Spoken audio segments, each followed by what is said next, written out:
Halo teman-teman.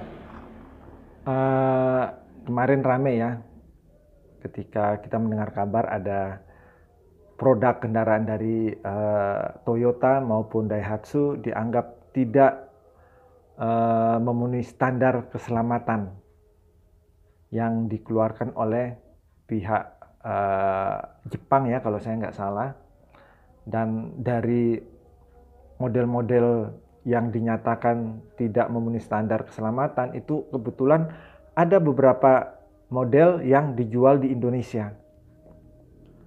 Dan dari pihak Toyota maupun Daihatsu telah memberikan statement bahwasanya produk yang dijual di Indonesia itu telah memenuhi telah memenuhi standar keselamatan karena telah diuji coba. Cuman sayangnya kita sendiri tidak pernah tahu apakah memang benar-benar Toyota dan Daihatsu yang ada di Indonesia pernah melakukan uji coba terkait dipenuhinya atau terpenuhinya standar keselamatan itu atau tidak, karena itu hanya statement mereka, padahal secara jelas di Jepang yang dengan produk-produknya yang mereka buat sendiri, kemudian mereka uji cobakan sendiri dan diperiksa oleh badan yang berwenang untuk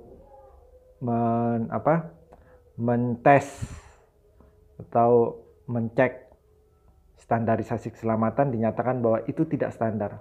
Di Indonesia menyatakan bahwa itu standar. Saya tidak tahu parameter yang digunakan di Indonesia, apakah itu sama dengan Jepang atau tidak, atau apakah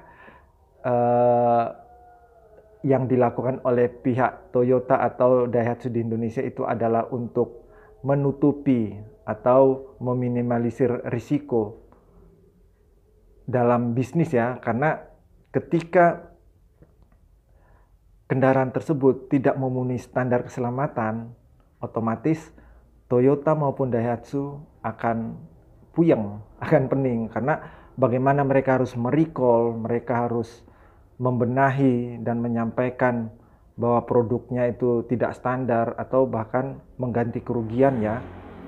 Dan tentu saja ini ada pekerjaan yang sangat besar yang akan dilakukan jika itu benar-benar terjadi oleh Toyota maupun Daihatsu. Dan terkait hal ini, sebenarnya saran saya adalah lembaga-lembaga perlindungan konsumen ya, terutama pemerintah sendiri kan mempunyai sebuah lembaga yang khusus untuk melindungi konsumen dalam seluruh produk barang dan jasa.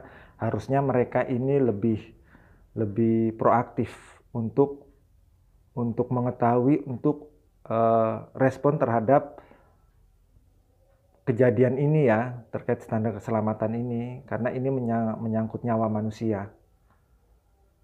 Dan ini harus ditindaklanjuti, jangan dibiarkan seperti ini saja, karena menurut saya ini akan sangat riskan sekali terkait keselamatan manusia. Dan jelas di dalam Undang-Undang Perlindungan Konsumen sendiri ya teman-teman, itu diatur bahwa suatu barang itu harus mempunyai standar tersendiri, dan dari pihak produsen, pihak penjual itu tidak boleh menutup-nutupi terkait produk barang yang ia buat tersebut. Dan jika mereka menutup-nutupi atau menyampaikan informasi yang tidak benar terhadap suatu barang atau jasa, ini produsen, penjual ini bisa dituntut secara hukum.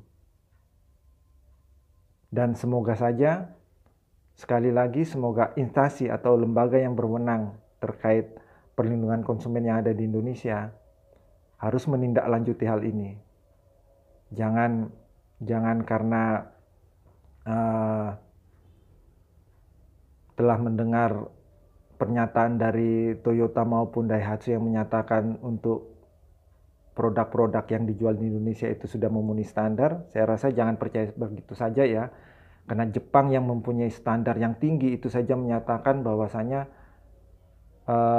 standar keselamatan itu tidak tidak memenuhi unsur ya terkait beberapa produk, dan produk-produk itu yang juga dijual di Indonesia dinyatakan memenuhi standar, ini harus diperjelas.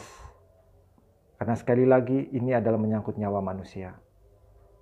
Semoga apa yang saya sampaikan ini dapat berguna dan bermanfaat buat kita semua. Terima kasih.